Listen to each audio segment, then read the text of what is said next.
Hey everybody, this is Jason Jeffries for the Alliance Project. We got Joseph Reyna here, author of the book Incredulous, and we're going to go ahead and have him tell you a little bit more about his book and what it's about. So, Joseph, how are you doing? Doing great, thank you. Thank you for having me on your show. Thank you for coming on and reaching out to us. There's my dogs on time as usual. They always bark. But, That's true. Yeah, it's live action though for you. So if you'd like to tell us a little bit more about yourself in the book, we're interested to hear it. Okay, well, the book started out as research concerning the crucifixion of Christ and the effects that the moon had during that time.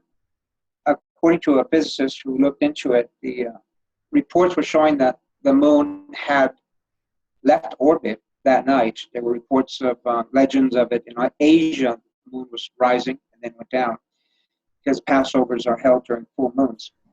And on that day, the moon covered the sun at noon, roughly, caused a massive earthquake, and stayed in that position for over 3 hours. Historians from that region wrote about it, caused earthquakes throughout that entire region. Then the moon left and returned to the other side of the world for that Passover night, and it caused a second eclipse, a very blood-red eclipse.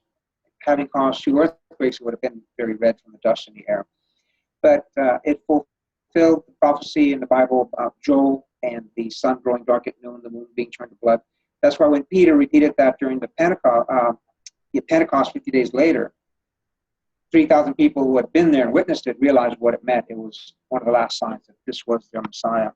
I discovered a lot of other things too. The Jews were not waiting for one individual who was the Messiah. They were waiting for 2. There always had to be 2, one from the tribe of Aaron, one from the tribe of David, and John the Baptist was the other one. So to create Jesus, before Jesus, and a lot of people would know about these, the Savior gods, who born the Virgin Mother, December 25th, pretty much did everything Christ is said to have done. These individuals who worship these guys, they started infiltrating the church. Peter and Paul warned against this. They said, do not believe these individuals. Christ was born of the line of David according to the flesh, meaning he was human. He wasn't demigod the way Hercules would be a demigod. Anyway, that was very important. He had to be human to do. But yeah, that fascinated me. And what fascinated me was that the moon itself, the reports, the books I read on it, Our Mysterious Spaceship Moon, that the moon was artificial and much older than our entire solar system. And it was too large to be held in orbit, and it moved in too perfect position, and the entire composition of the moon was unlike anything on Earth. So that just kind of stayed in the back of my mind. I didn't know what to do with it, really. But lately, if you've been watching the problems with times of the sunrise and the moonrise, the moon was as late as 2 hours one day, and that should have caught people's attention. Also, the sun was off by, I believe, 17 degrees according to WSO on the summer solstice. And that's what all these, Graham Hancock spoke of this, all these ancient monuments that were left behind for us, they were warnings. This is going to happen again. Keep track of where the sun is. When it starts deviating, get ready, because that's when things might go wrong. And the same thing with all the desert cultures here in America. They've got those 3 giant stones that cast shadows, and they've got that helical symbol on the wall. And says if the sun ever strikes this, and we've gone out of kilter, basically, and it's time. So these are the times they were all speaking of. And I've actually photographed this object in the sky 2 months ago.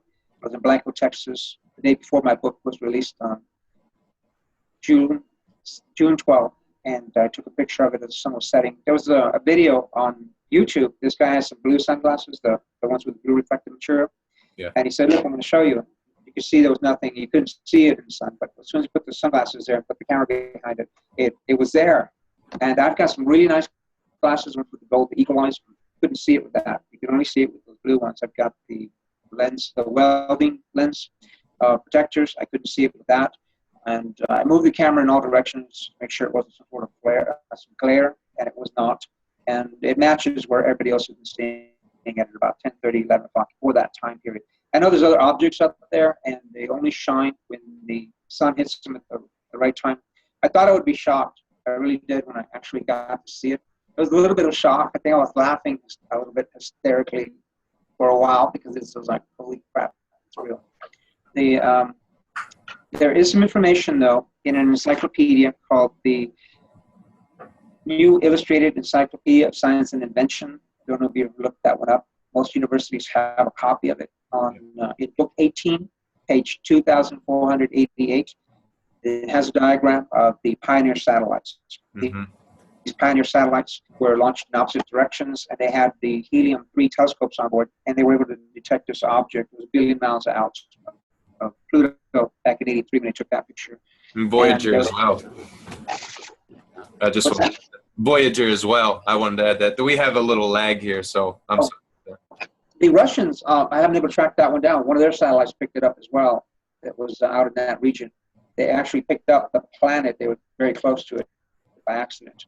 And, of course, they're building all their underground bunkers. And then there was also, well, let's say it's not coming. There's not any really hard evidence for it other than that. Why would the government be building so many underground bunkers and be missing so many trillions of dollars? The bullets they bought, 1.2 billion hollow points. I know a marshal who was reinstated and issued 300 of these hollow points with a new weapon and told you will be shooting civilians if they get out. And this is where you've got to be on this range. Within 2 hours, you've got to get to your location, hold down the fort until the army gets there. And he's been on standby for over a year. So he's 70 years old. They're desperate. Anyway, those bullets, if you were fighting a war in Afghanistan, you could fight a war for 3.5 years with that amount of bullets. Yeah. And I was a sergeant in the Marine Corps. We did not shoot people with hollow points. It's against the Geneva Convention. You use a full metal jacket where the name comes from that movie. Hollow point will definitely do some damage. And that's what they want.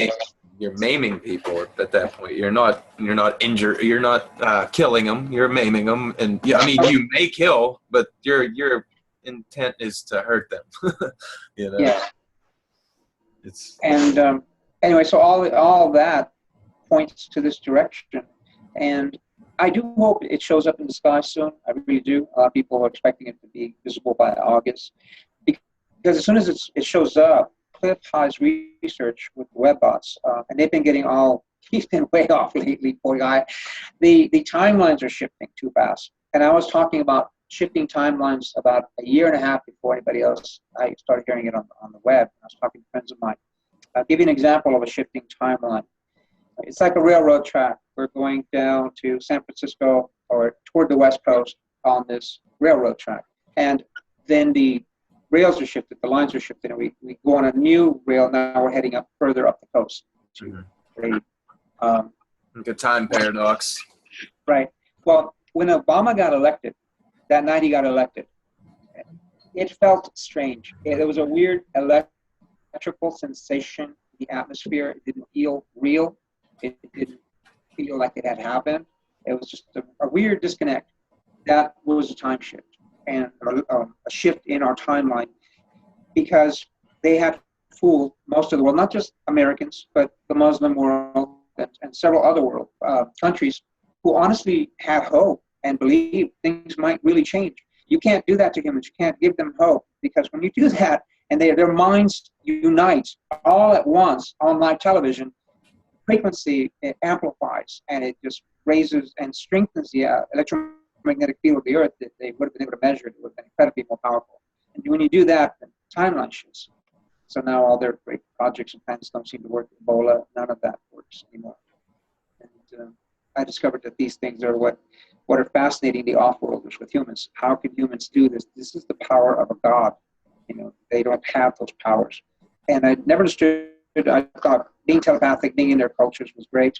I did a meditation one time where I went to one of their cultures because I want to understand, why do they think we're so great here? I don't get it. And what I was shown was that their worlds are more, let's say, just a simple desert-like, or very simple ecological. You don't have a massive diversity of grasses, trees, insects, birds. Earth seems to have that because of the moon orbiting it, the tidal waves we have, and just all of the different civilizations that have contributed to it. Yeah. So you have incredible abundance of species and life on Earth. These other worlds don't seem to have that. And everybody's telepathic. When you meet someone, they instantly know everything about you, but it's not a whole lot to know, really. And you live 1,000 years. Give me an example of what I would be doing. I have a degree in electrical engineering, but none of that is necessary. It would just be basic electrical repair. So I'd be kind of a handyman in the same as one village or small town. You don't have massive metropolitan cities. They don't need them. And you don't have a bigger population on these worlds as we have because they're unnecessary. So I would go and repair someone's switch that broke and maybe change out some light bulbs, add a new lamp or something like that. That would be my job for the day. Yeah. At the end of the day, I'd go and check in to the local area where I would go to rest because you don't own a house, you don't own the clothing, you don't own anything. You're like an insect within a colony. And that was the first impression I got. You get your new clothes given to you where you're going to rest. And this pretty much goes on forever. There's no direct TV. There's no novels. There's no any type of entertainment because that's a waste of time, not contributing to the greatness of the whole. If you were on the side, you grabbed the ball, called the basketball, and start teaching people how to do that, they'd kind of go surround you and talk to you and try and encourage you to come back, to help everybody because this is a waste of time. People aren't going to sit around and watch this. It's not contributing to the whole. So you go 1,000 years doing this. Incredibly boring. Let's say you marry someone and they're also a handyman or handy person. You travel to similar cities, stay together. When you have a child, that child is removed from you as soon as it's weaned, and it's not something like socialist, like the state's doing that. They are actually trying to do the best for both you and the child. One, it makes you more productive. You're not having to be slowed down by a child, and two, they're very telepathic, so they're going to work with this child and give it everything it needs to succeed in whatever this child feels it is best qualified to do. And that's what these worlds are like. So to be here and have all this entertainment, I finally understood why would so many humans volunteer to come to Earth at a time when the apocalypse is going to happen and become cannon fodder. Well, they get to sit on their butt, watch all these movies, play great video games, and have a great time before it happens. But I've also discovered I don't think the apocalypse is going to happen. We seem to have shifted past that with the vibration of Earth going higher. Anyway, back to the book. I discovered that during the time of Christ was actually guilty. And I was told this in meditation. It took me years to discover what he was guilty of. I could not find it. I don't want to ruin it in the book, but when Nixon was pardoned, I'm pretty sure he wasn't guilty and never went to trial. I mean, he wasn't innocent, never went to trial. But he was pardoned, and it's because he was most likely guilty. Billy the Kid wanted a pardon from the governor, not because he was innocent, but because he was guilty. So pardons are for when you're guilty. And Christ was guilty of a crime against the emperor, sedition against the emperor, and that was punishable by crucifixion. So the arrest was actually a Roman arrest, not the Jewish arrest. Mm-hmm. And this guy who was a Supreme Court Justice for the Israelites. He wrote a book, and the thing was massive. And the way I came across the data, the information for the research for the work, once I started deciding this is what I was going to do, I could be driving past the bookstore. There's a lot of half-price bookstores in San Antonio, Texas, and it has a lot of universities downtown. So I find these books, I'd get a pull, like, okay, there's something there, kind of in dowsing. And I would start walking around, and I'd feel which book it was, and I'd just pull it right off the shelf. I feel that was the one I wanted. And it pretty much took all the money I had in my pocket at the time to buy it.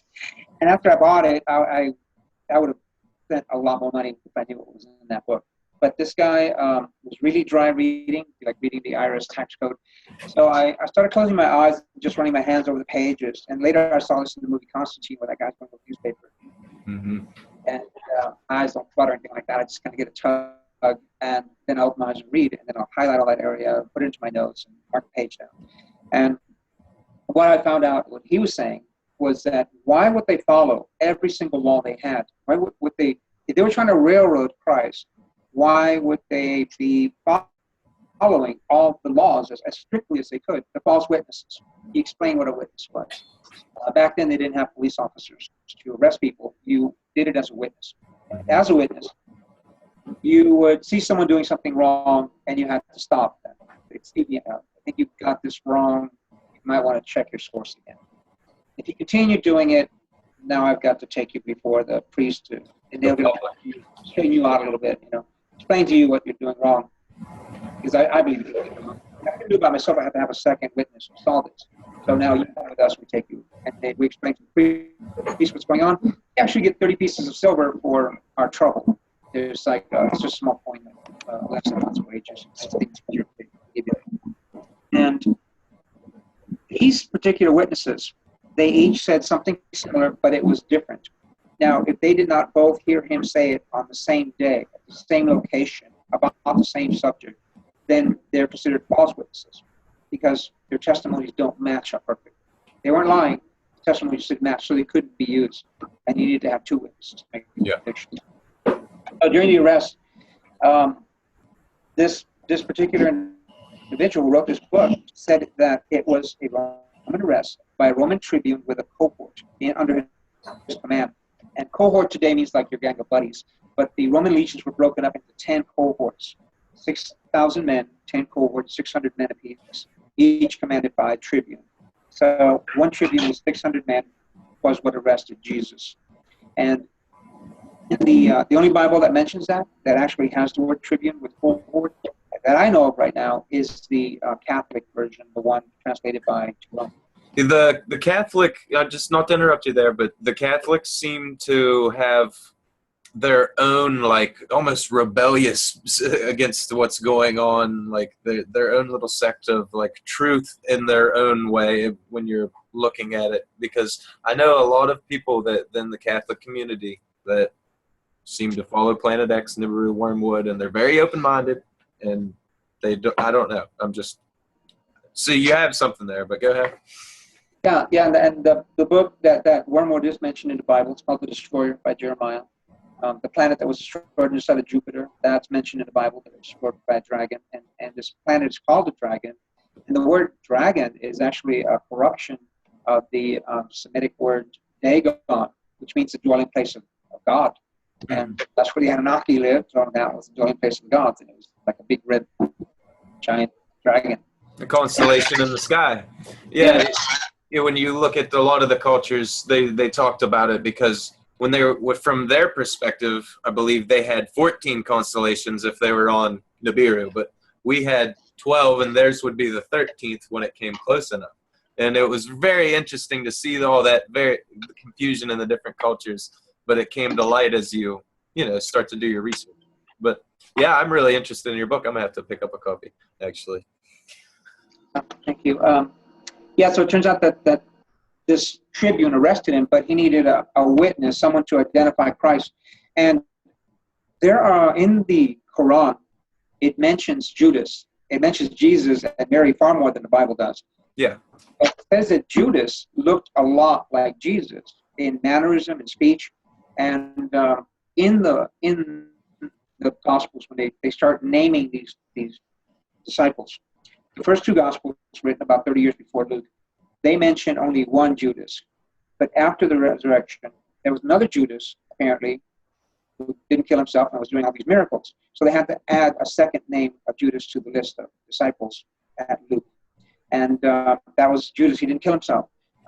He was actually the identical twin brother of Jesus. His nickname was Thomas. Thomas is the word twin. It's not a name. They've always known that the word Thomas is a word, twin. In Spanish, we say cuate, twin.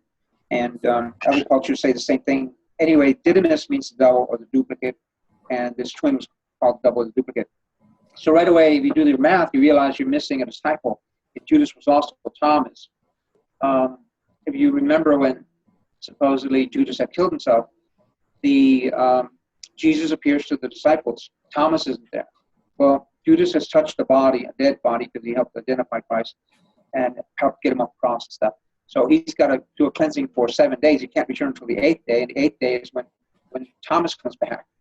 So it's the same person. And there's more than enough evidence for that. I refuse to write the book unless I could get at least 80% of the information going right back to the Bible. You open it up, it's right there. Yeah. The Vinci Code, he did a great job, but he used a lot of sources that they could easily shoot down. I went, okay, shoot down your King James. That's what I want you to do. Yeah. Because it's all in there. Yeah. And one of the most fascinating things I found out that the crucifixion did not happen on Good Friday. It happened on a Wednesday, 2 years before. Because when I was growing up, I'm a lot older. I'm actually a senior citizen. They always said Jesus died in the year 33. When they do the math, and now they have better record keeping, they realize that would be a 5-year ministry. He would have had to die in 31. So now all the new encyclopedias and on the web, you'll find that they're pretty sure that he died in the year 31. Yeah, I believe the research used to say 28 AD if it was anything pre-02. When he started, when he began. Yeah. So 31 would put it at about 3 years. Exactly. The years 31 and 32 are missing from the Roman records. They're not there. The reason is because of the earthquake that took place, the moon moving out of position. Also, eclipses were feared by all. The Babylonians tracked them because they feared them. The Romans tracked them. And they had dual emperors. You had one emperor, and then you had a second emperor that was filled in. The main emperor, the real emperor, he knew the schedule of these eclipses. The other emperor, the one who got to sit in, he didn't know the schedule of eclipses. He just happened to be sitting on the throne every time there was an eclipse, and of course he had to be sacrificed because the gods had to be appeased. And that's why there were two. Yeah. Anyway, this was an unscheduled one, and they all mentioned that. All the historians mentioned this unscheduled eclipse. But eclipses meant the death of a king. So here's the entire universe saying, here's the king of kings. Not just a real quick 7-minute eclipse. It's that's about what all they last. This thing was in position, and it's all it could be in position as the Earth is rotating for Israel to have got caught at noon, and for that eclipse to stay in that same position. Anyway, if it was a massive hollowed-out spacecraft, like the evidence suggests, then they would have easily been able to orbit it around. Also, there are paintings in Sakobo. There's behind the altar there. They've got the sun and the moon above the crucifixion, and there's someone piloting the moon. It's kind of like flying away from the sun, and it makes it look kind of like a UFO in a way. But you can tell it is the moon. Yeah, I've actually made diagrams on this because for something of that size on that day specifically, because it was, the day before it was Passover Eve, and it was supposed to be full moon, and for the sun to be 3.5 hours gone, I mean, that's a pretty big object, and it has to be pretty close, what I mean? Closer than it should have been. That's why it caused so many earthquakes. I mean, it blocks the sun than normal. I believe it appears in, is it Chinese record that they had earthquake over there, and the stars appeared bigger, or what was it? I can't remember. They had a very intricate record that went with around the day of the crucifixion. I thought that was really weird. The Mayans recorded it as well. Yeah. And the legends of the moon rising and going back down only appear in Asia. That's where it would have been a full moon when it actually. Yeah. So that's probably exactly what I was thinking of when you're just reiterating what you were thinking of, but I seen it, Yeah. Seen the references. That's very neat. My records, what I've seen, the moon came into orbit about 12,000 years ago during the invasion of the reptilians, right about the time the Annunaki were about to leave. There were 7 of them. They called them war carriers, and the moon is the largest one of them. One was destroyed when it was captured and piloted into that other world, so the reptilians couldn't get their hands on the technology there. So there's 6 left. Io, the one around Saturn, that one with the ridge, that's one of them. There's several others out there also that are artificial. So when the reptilians bring in a massive armada, that's what they bring in those, and they open them and get out.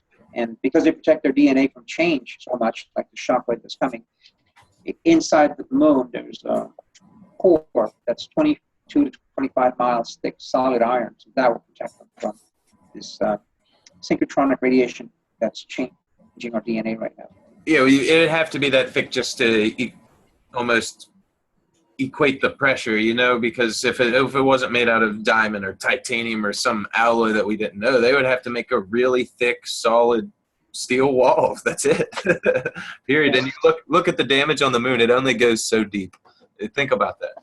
I mean, the evidence speaks volumes. in any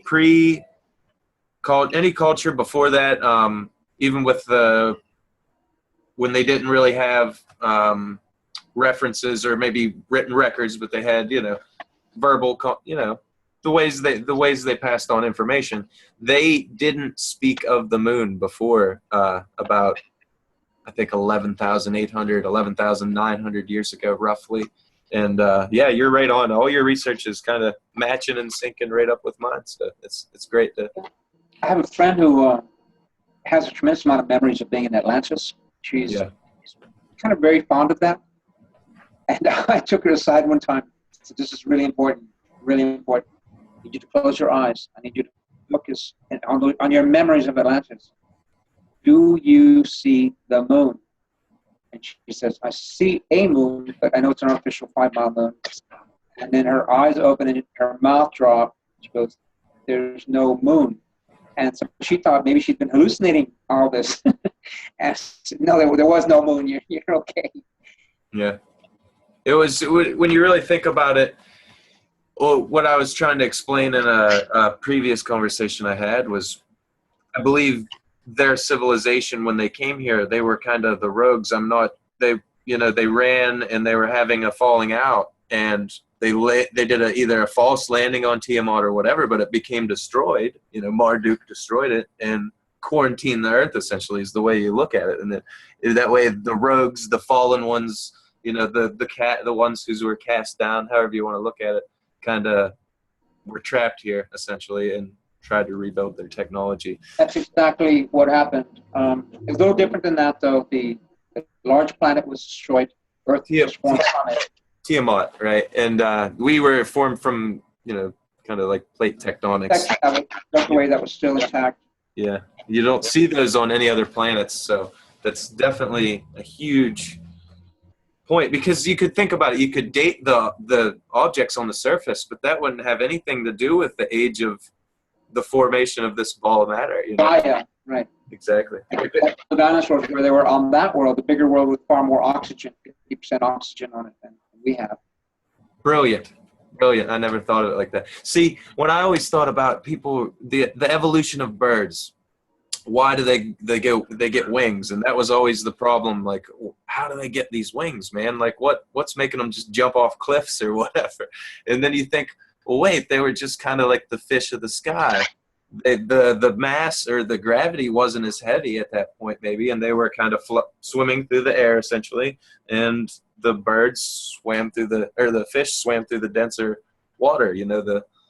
It just made sense to me at that point. I don't know. The shock that I spoke of, we get hit with it every 26,000 years. Paul Laviolette wrote a book called Earth on Fire, and he's documented this in the core of the Earth. When you hear those mammoths that were flash frozen, I've done a lot of research on those mammoths. The skin of the mammoths, when they were found, they have no oil receptors, little pores for oil, the way a snow fox would, or an animal that's designed to be in the Arctic. Their skin would dry up. A sheep would have a better chance of being in the Arctic than a mammoth. They're just not designed for that weather. Also, they're 3 times larger than a regular elephant. The flash freeze one that you can still sell the meat in restaurants in France today, that's an incredible amount of temperature. What they don't mention, and this is what they found out in the Horizon Project, was that in the airways of these mammoths, there was cosmic dust. So now you start getting astrophysicists involved, and in order to get that much cosmic dust into the airway, you'd have to peel back a third of the atmosphere. So if the Earth was actually ripped apart away from the other world, and you got an opening space, you'd have that much temperature drop. You'd have all the large herbivores, saber-toothed tigers, the giant sloths, they all died at that same time.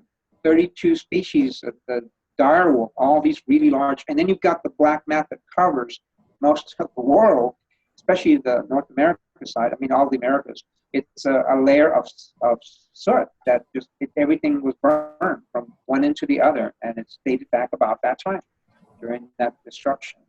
Yeah, I mean, during the. You go ahead. Sorry, go ahead. In the Horizon Project, he asks Brent Miller, that's his name.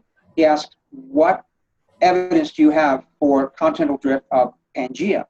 They said, well, the tectonic plates are moving at 13 millimeters a year. Divide that into the distance, we come up with 65 million years. Well, that's pretty flimsy evidence. Let's take some core samples. When they took the core samples, the Pacific Ocean and the Atlantic Ocean were roughly the same age. And the Atlantic should be much younger if the Pacific was already in existence. Yeah. So that also adds, it all fits. It becomes a little disconcerting. Everything starts to fit. The moon, there's only a quarter inch of that dust on the moon. And that's exactly how much dust there would be if the moon was only in orbit for 12,000 years. Otherwise, if it had been here from the beginning of creation, it should be about 100 feet of it. And there were reports that they were concerned the astronauts would land in this and never be able to take off. They would drop down about 100 feet. That'd be crazy.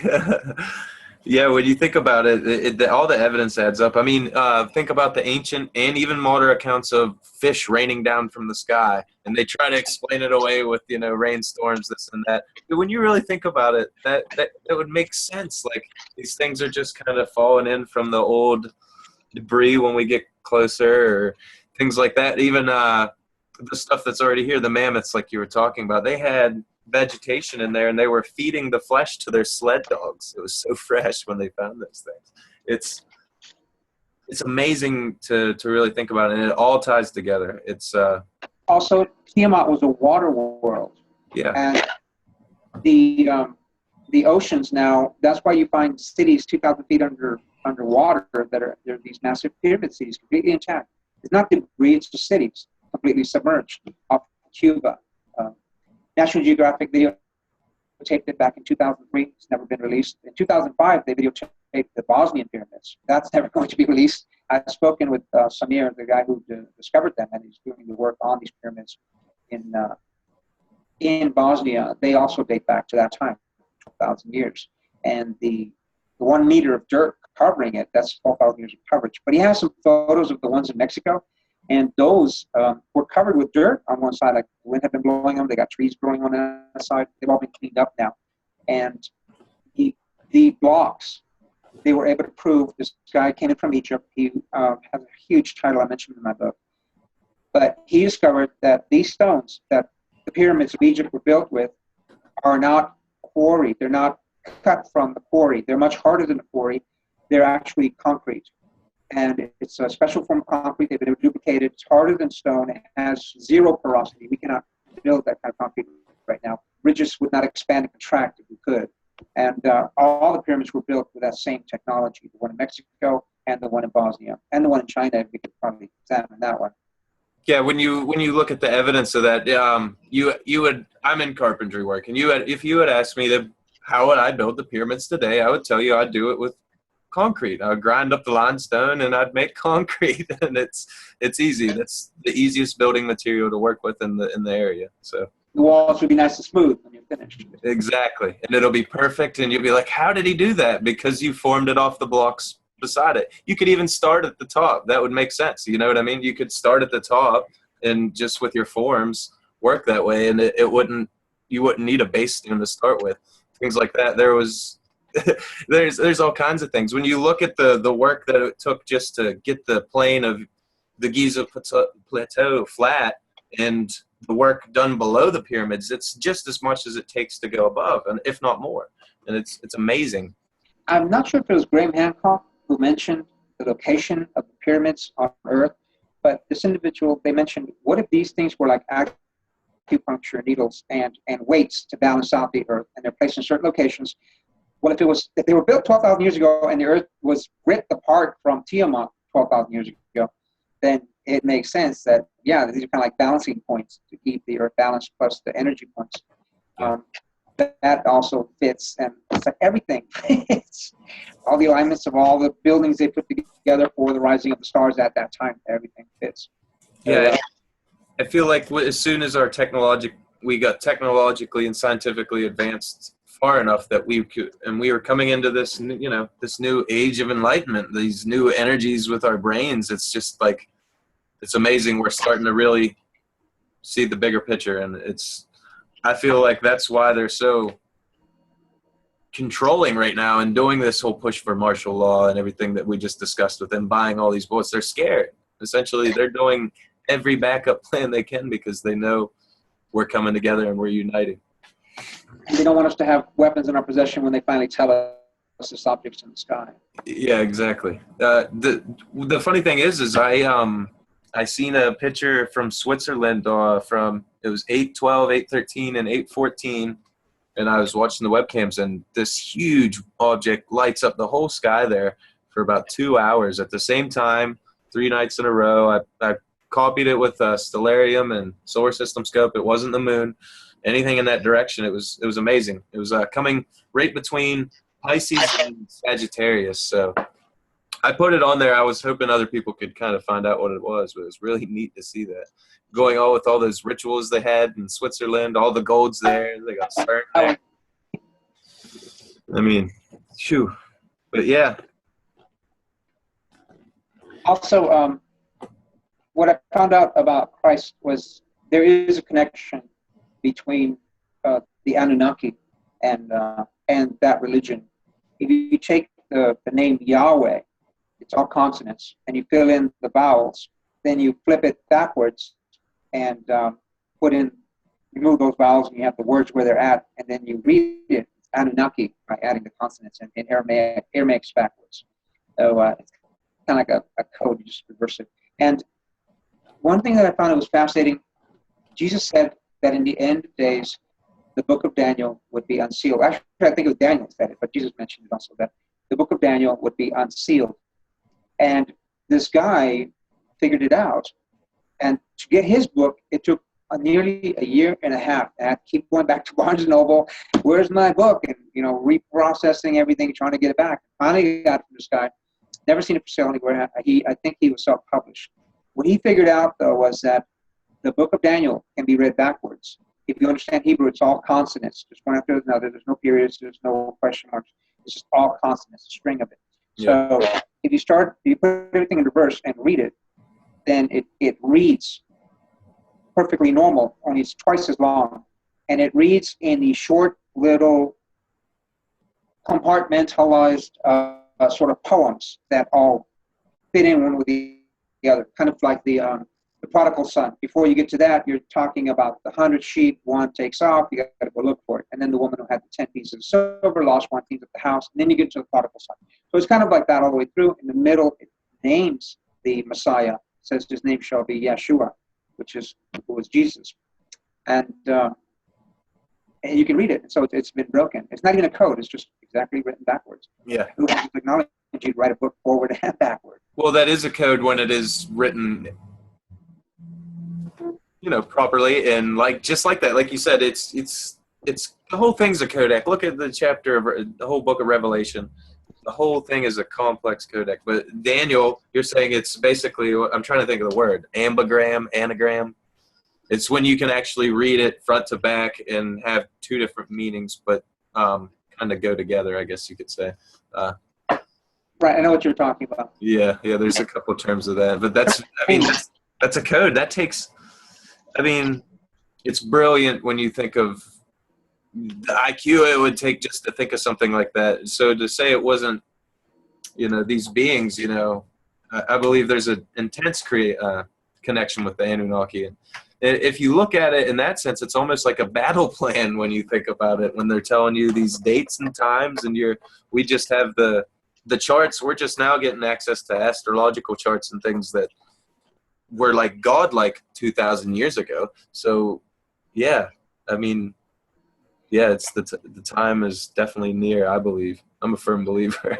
When Daniel was speaking of that statue in the dream of Nebuchadnezzar, I think it was, the top part is gold, right? Now, he described that's one of the kingdoms, and then you got that was Babylon, and the next kingdom, Persians, and then the next kingdom with the Greeks, and then you got the Romans, the iron.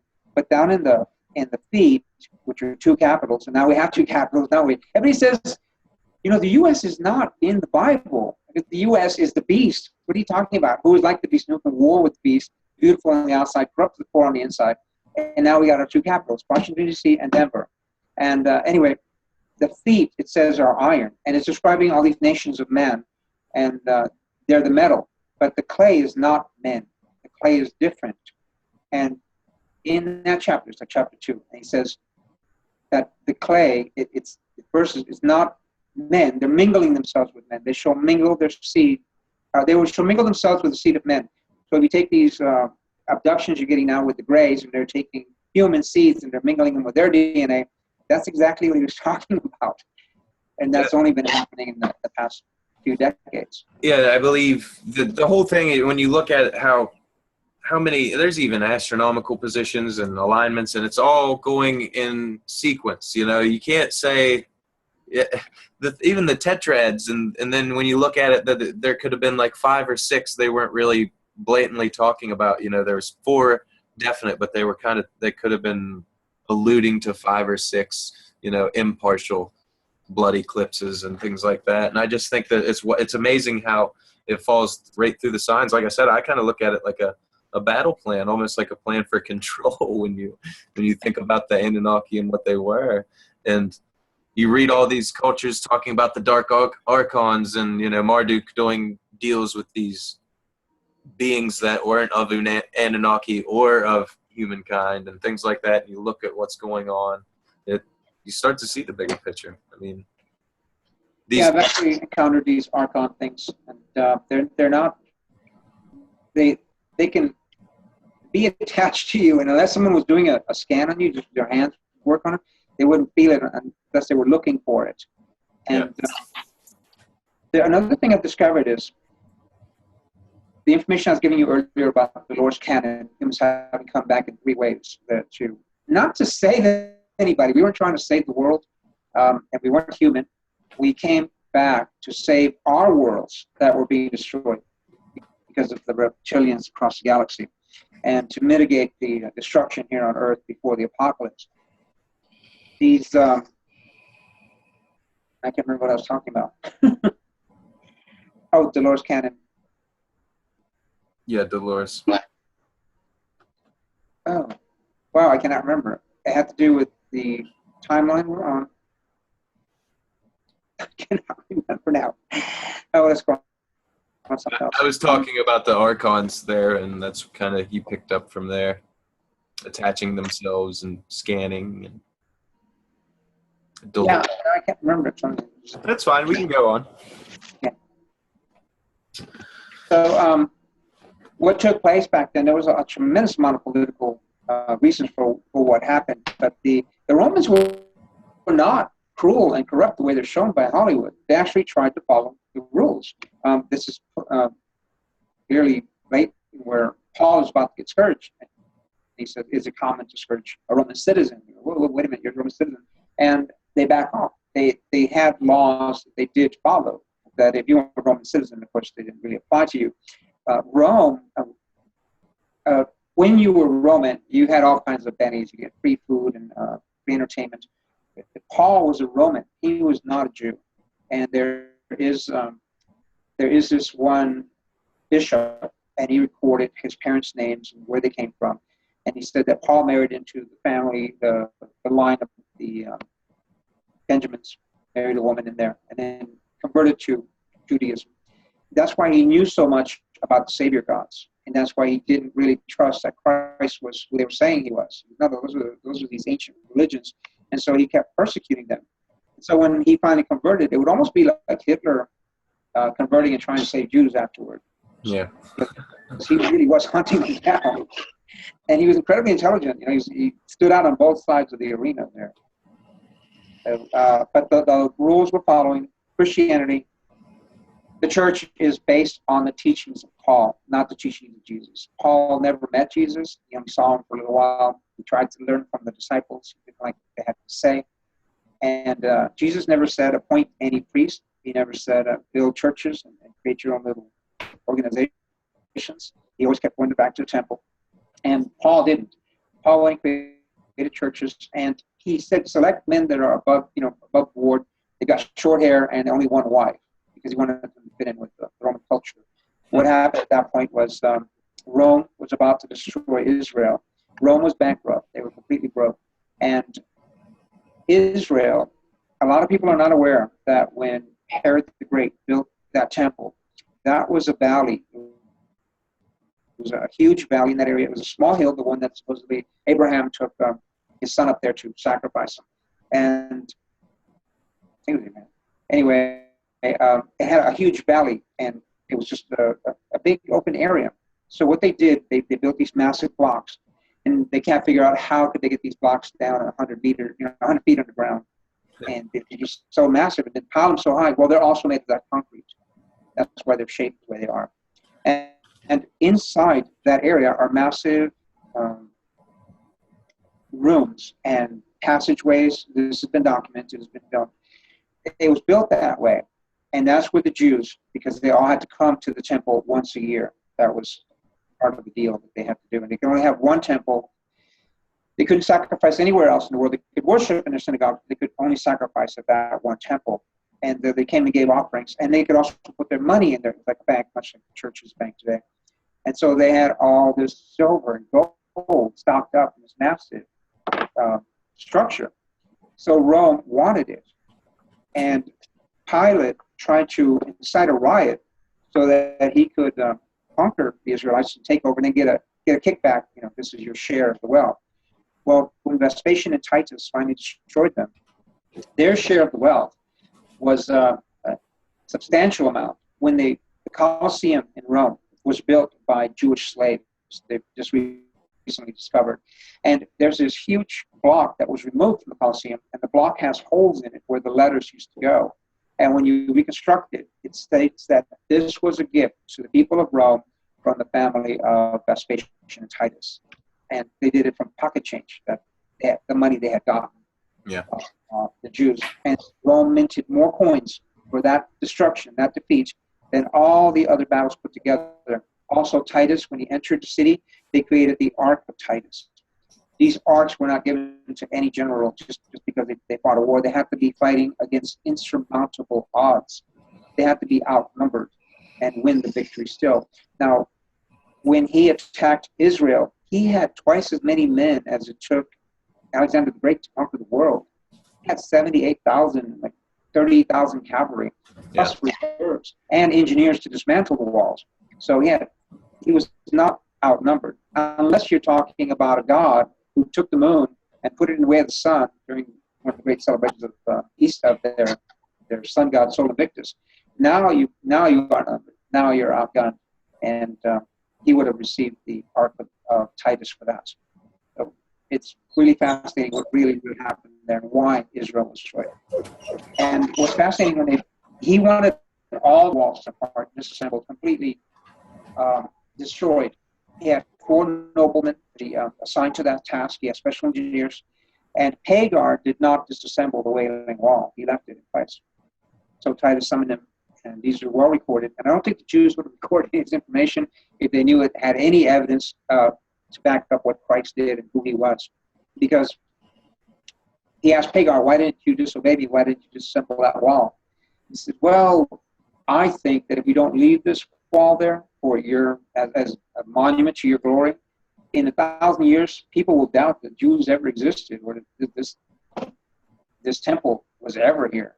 So I left it to glory. And so he let it stand. But when Titus entered the temple to destroy it, he said something, and it's quoted in the Talmud. He said, who is greater, a king who can best another king in the desert, referring to Alexander the Great, or a king who can best a king in his own palace? So the Jews had no king, unless you're referring to Jesus. So I think that statement was for that. And he did defile the throne. He had a pig with him. He killed the pig, sprayed the blood on there. He had some whores. He had sex with the whores. I don't know if he had sex with the pig, but he defiled the altar. And what Jesus was referring to with the desolation that's supposed to take place with the altar, the destruction of it, that's already happened. The temple has been destroyed 3 times. It will not be rebuilt. If it is rebuilt, wouldn't the Jews start sacrificing again? So he said, the door I closed, no one will be able to open. That's in 2 different Gospels. He's referring to the temple. It's destroyed and it's not going to be rebuilt. Yeah, I feel like when they do that, it's almost, think about the Book of Enoch too. It clearly points him as the Messiah. So, I mean, how are they going to have it in the Old Testament? It basically proves their religion, kind of proves they got left behind with their religion. Not their religion's wrong, but they kind of got left behind and became part of the story, it's editorial oversight, if you will. It's funny how it happens. But as technology and things come on, even the internet, I feel like the internet is very empowering to people when it comes through knowledge and networking, and just even how me and you met. I mean, I feel like me and you clicked on many different levels, and I agree with you on pretty much fully on every level. So, and I'm even, it's funny, if you'd have watched some of my videos I've already made, I've actually touched on some of the stuff you're talking on. So it's amazing how we have these connections and how we are kind of overpowering with these odds stacked against us. So it's amazing to me. I kind of gives me hope, if anything.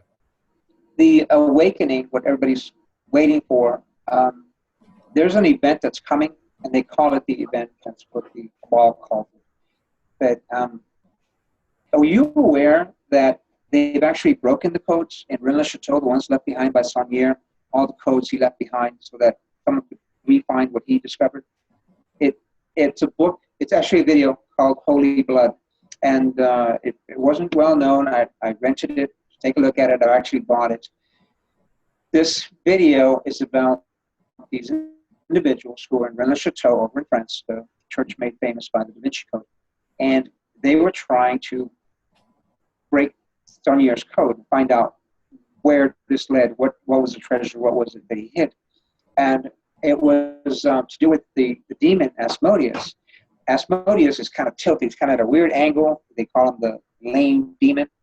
And he's not tilted. If you were to take an exact duplicate of him, recreate the statue from plaster of Paris or something, or just cardboard, and then you take that statue and you place it in the armchair of the devil up at the Circle of the Spring. There's a rock that's hewed out to look like a seat. Then all of a sudden, Asmodeus is leaning forward, his eyes kind of bulging in one direction. And in that direction, they found that there was a small mound. So they dug behind the mound, dug under the mound. They found a flat stone. Under the stone was chiseled some symbols. And under that was a bottle of wine with a message written in code and signed by Saunier. That led them to the next code, and they had to go into the church and look at the different locations of the stations of the cross to decipher that code. And then that led them to another code in another bottle. And it finally led them to a temple that's buried there. And I knew it was a temple buried there from the paintings of Poussin, the Shepherds of Arcadia. Where the Shepherds of Arcadia are, there's a hill on the right that resembles an old palace, an old fortress of the Templars. And then on the left is another one in the distance. But behind that is a hill. That hill doesn't exist behind the actual tomb in Arcadia. So one of those hills over there covers a temple that's a duplicate of the Temple of Solomon. And there's a tremendous amount of treasure from the Templars in that temple. And this guy found it. He rediscovered its location. So was that a replica of Al-Aqsa, or is that actually what they refer to as Solomon's Temple, or was Solomon's Temple like a ploy, or how do you explain that? I'm kind of interested in it. That's all. Well, Solomon built several temples throughout the world. He had some in the Congo. He had some over in Persia, Asia, that area. Yeah, because they talk about it. They say it was like the last temple or the third temple, Al-Aqsa. I mean, it has a literal translation of, I think, the last temple. So that would be Solomon's Temple, I believe. That's how that's where I found out. It seemed like when the Knights of Malta or whatever got there, they seemed to find treasure there. Another temple at Elephantine Island over in where's the ark? Where they found the books of Enoch, that country, Ethiopia? Yeah. There's an island there. I think it's called Elephantine Island, and there's an exact replica of that temple on the ground, because Solomon had his first son was born to Sheba, who is also the queen of the south. And when his son Malek was of age, she sent him back to be recognized. The priest refused for him to be allowed to be king of Israel, so he had to be sent away. And Solomon said, well, if my firstborn will be sent away, then all your firstborns must be sent away. But the firstborns were caretakers of the Ark of the Covenant. So the Ark of the Covenant was sent to Ethiopia with them, and another temple built there, and priests do all the work there as well. Yeah, that was the specific treasure I was talking about. So yeah, it's actually neat to see that. When you were like I said, the literal translation just said like the last temple. So I mean, when you think that's the last place it came to rest, right? Before, well, as the book was written, you know. So Yeah. anything after, you know, obviously, who knows where it is now? But it's very. It all points to the same. I mean, it's funny to see when you really read between the lines, and when you can go back to the Hebrew. And who's the author? Mauro Belishno. Are you familiar with his work? No.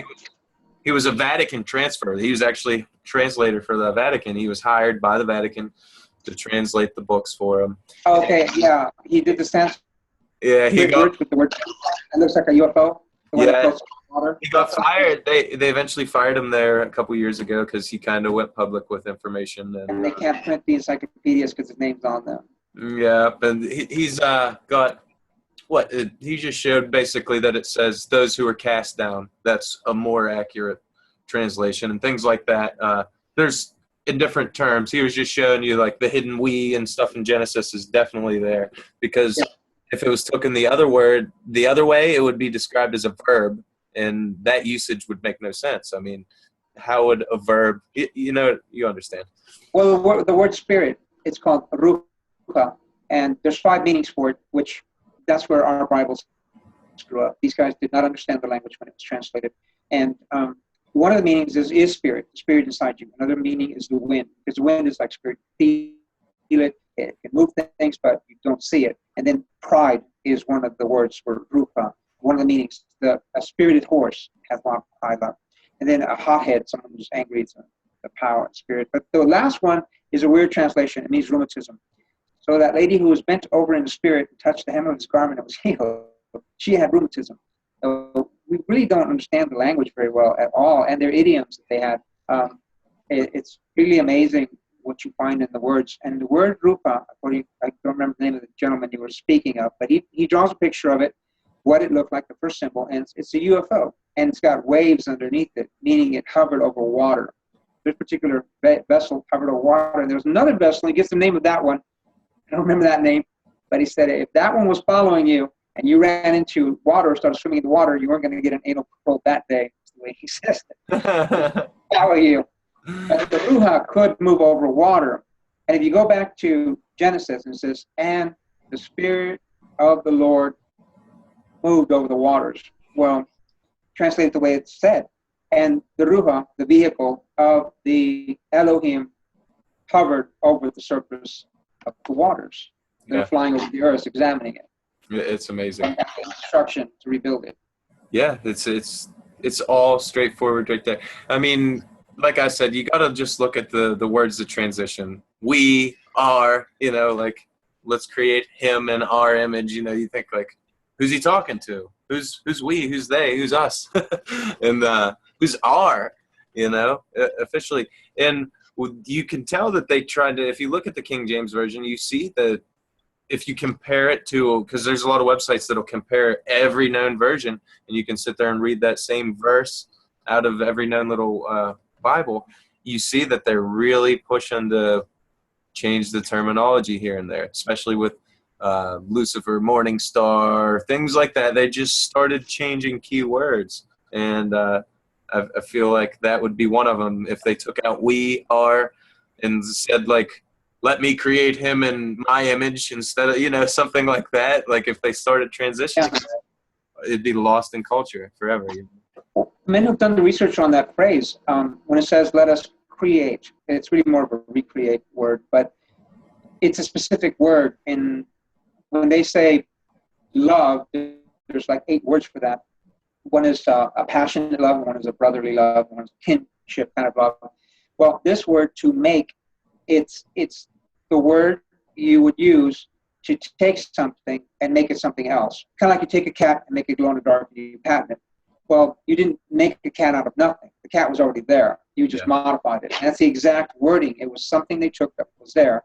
They modified it, put their image on it, their imprint on it, and then patented it, I guess. Yeah. So that was us.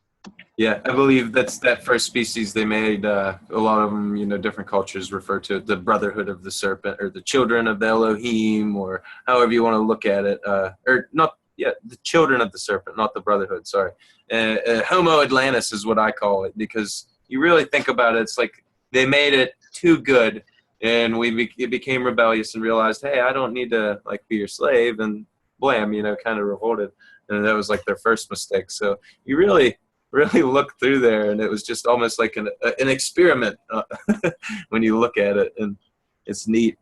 And not to cut you short this evening, but if you'd like to come back on, I'd like to have you on, but I have a few things to do this evening, so I'd like to kind of cut you off here, and if you'd like to come back on here in a week or two and kind of just pick up and kind of have another conversation, we can. That's great. There's on Amazon, the Book Incredulous, there's a look inside feature, and you can read the first 16 pages. If you sign on to Amazon, you can read 10%, which is like up to page 38. That will give you more than enough of the information. I left out all of the documentation or the information where I got it from, because it would have added 150 pages to it. And it was just, I didn't want that in the back of the book. I'll probably release that if people want that information. I'm being asked for that information a lot. Where did you get this information? So I'll definitely be releasing that. I have it all. I wanted it to remain as a novel. Yeah, you'll also be able to write future books too. So if you ever wanted to take a different approach and write in that stuff later, that's fine. But the first book is already a very huge undertaking. I can't remember H.G. Wells. He said, whoever would take on this big crazy monster's got to be insane. It was funny to see how he spoke about it. It's a passion that it grows inside, and I'm really glad to see that you took a very noble route with this, and I feel like that you're just spreading the truth, and I appreciate that. I really do. I think everybody needs to get out there and check out Incredulous and go ahead and support real authors like this, So if you'd like to add anything before we go, yeah. The second book, there'll only be 2 books. The second book is titled Dragon Slayer, and it basically has to do with the downfall of the Draconians.